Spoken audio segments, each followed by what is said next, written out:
नमस्ते। चलिए आज हम एक बहुत ही मज़ेदार सफ़र पर चलते हैं और सीखते हैं कि कैसे स्कूल में या अपने घर पर ही एक रसोई उद्यान मतलब कि एक किचन गार्डन बनाया जाए, वो भी एकदम ज़ीरो से। तो तैयार हैं? कभी सोचा है कि अपनी उगाई हुई सब्जियों को खाने का एहसास कैसा होता है? सुनने में शायद बड़ा काम लगे, पर यकीन मानिए ये बहुत ही आसान और मज़ेदार है। ये समझने का सबसे अच्छा तरीका है कि हमारा खाना आता कहाँ से है। अच्छा, तो इससे पहले कि हम मिट्टी में हाथ डालें, ये समझ लेते हैं कि आखिर ये रसोई उद्यान या किचन गार्डन होता क्या है। तो देखिए, रसोई उद्यान एक छोटा सा बगीचा होता है जहां हम रोज की जरूरत की चीजें उगाते हैं।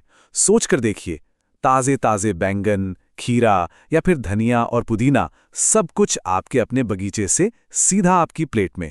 मतलब खेत से थाली तक का ये सबसे छोटा और सबसे ताजा रास्ता है। किसी भी काम को करने के लिए सही औजार हों तो काम कितना आसान हो जाता है ना? चलिए देखते हैं कि बागवानी के लिए हमें कौन सी बेसिक चीज़ें चाहिए होंगी। ये देखिए, बहुत ही सिंपल से औजार है। खुरपी से हम मिट्टी खोदेंगे और पौधे लगाएंगे। हैंड कल्टीवेटर मिट्टी को भुरभुरा बनाने के काम आता है। पानी देने के लिए कैन या पाइप, और हाँ, अपने हाथों को बचाने के लिए दस्ताने। बस इतने में हमारा काम शुरू हो जाएगा। चलिए जी, अब आते हैं सबसे अहम हिस्से पर, यानी जमीन और बीज तैयार करना। देखिए, किसी भी बगीचे की अच्छी सेहत के लिए उसकी नींव मजबूत होनी ही चाहिए। पौधों को भी हमारी तरह ही धूप और पानी चाहिए होता है। तो कोई ऐसी जगह चुनिए जहां दिन में करीब 4 से 6 घंटे की अच्छी धूप आती हो, और सबसे जरूरी बात, जहां पानी जमता न हो। ये बिल्कुल किसी रेसिपी को फॉलो करने जैसा है।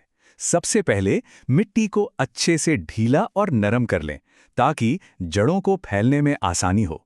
फिर उसमें खाद मिलाकर उसे पौष्टिक बनाएं। समझिए, पौधों के लिए खाना तैयार कर रहे हैं। और आखिर में बीजों के लिए छोटे छोटे घर बना दें। और ये है सबसे सुकून देने वाला पल। बीज को बहुत प्यार से उस छेद में रखिए और फिर चारों तरफ से हल्की हल्की मिट्टी से ढक दीजिए। इससे बीज मिट्टी से अच्छे से जुड़ जाता है। तो बीज तो हमने बो दिए, पर काम अभी खत्म नहीं हुआ। सच तो यह है कि अब असली कहानी शुरू होती है, पौधों को पालने पोसने की और उनकी देखभाल करने की। पौधों को लगातार हमारी जरूरत होती है। जैसे टमाटर जैसे पौधे जब बढ़ने लगते हैं तो उन्हें सहारे की जरूरत पड़ती है। मिट्टी के ऊपर सूखी पत्तियां बिछा देने से नमी बनी रहती है। जानवरों से बचाने के लिए एक छोटी सी बाड़, और कीड़े मकोड़ों के लिए नीम के तेल जैसा कोई नेचुरल स्प्रे। बस ये बात बागवानी का पूरा सार बता देती है ना? बिल्कुल हमारी तरह।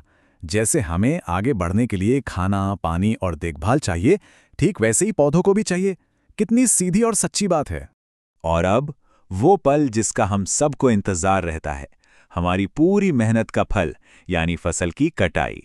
यकीन मानिए, ये पूरी प्रक्रिया का सबसे शानदार हिस्सा है।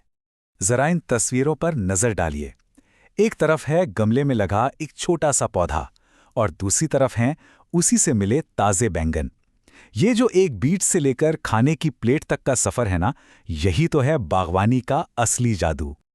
अच्छा, हर सब्जी को तोड़ने का एक सही तरीका होता है। जैसे पालक की बाहरी पत्तियां पहले तोड़ें ताकि वो और बढ़ता रहे। गाजर के लिए पहले मिट्टी को थोड़ा ढीला करें और फिर उसे खींचें। और बैगन जैसी सब्जियों के लिए कैंची का इस्तेमाल करें ताकि पौधे को कोई झटका ना लगे। किचन गार्डन बनाना सिर्फ सब्जियां उगाने तक की बात नहीं है। ये हमें कुछ ऐसे कमाल के हुनर सिखाता है जो जिंदगी में आगे बहुत काम आते हैं।